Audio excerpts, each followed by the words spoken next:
How do I turn a percent into a fraction? This video is going to teach you that, and it's also going to show you how to simplify those fractions down to simplest form. Let's start with some percents. We could have 55%. We could have 12%.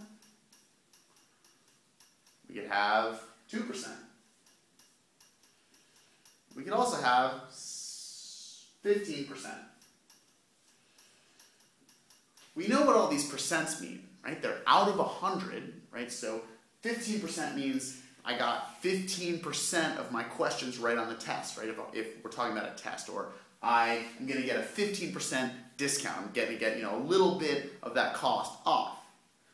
55% is a little bit more than half, right? So if you got a 55% discount, you got to be going like, yeah, like 55% discount, that's really good, right? You're just paying less than half. So how do I express this as a fraction?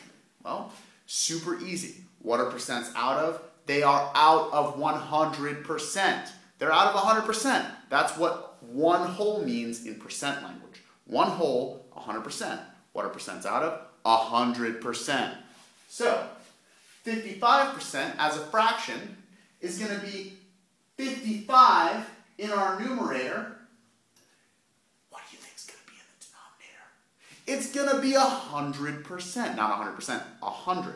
55 over 100, right? Because percents are out of 100. It's a part of a whole. 55 out of 100. All of these percents work like this. You just take your percent, throw it over 100 down here. Percent, 100.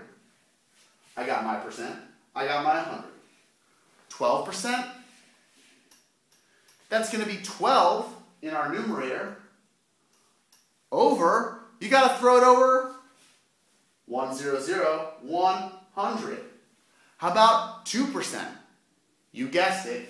2 is going straight up in the numerator, and 100 is going in the denominator. How about 15%? 15%, no tricks, no tricks, none at all. This is one of the greatest things about mathematics. 15%, 15 over 100. So you can see that we can convert all of these percents into fractions just by throwing them over 1, 0, 0. 1, 0, 0 in the denominator, your percent goes up top. Excellent. So we might be asked afterwards to convert these fractions into simplified fractions, right? Because these are probably not going to be simplified. And remember that to convert a fraction into a simplified fraction, you have to divide both the numerator and the denominator by the GCF. Greatest common factor of 55 and 100. I'm going to call it 5. Divide 55 by 5, you get 11. You divide 100 by 5, you get 20. 11 over 20 is going to be the simplified version of the fraction 55 over 100. Therefore, it's going to be the simplified version of 55%. Let's do one more. Greatest common factor of 12 and 100. Well, we got to divide by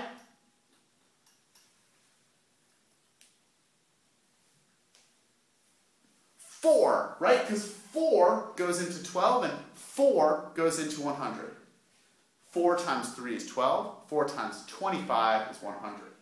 So we got to divide by 4. Again, we're dividing by the GCF. And if you don't know how to find the GCF really quick and on the spot like me, you can go back to our Find the GCF video, or you can go to How to Simplify a Fraction video. Divided by 4, we get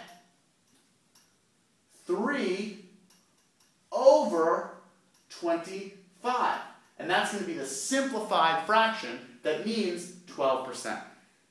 I'm going to let you guys copy these ones down and do them on your own for practice. Remember, we just throw these percents over 100, and then we got to simplify.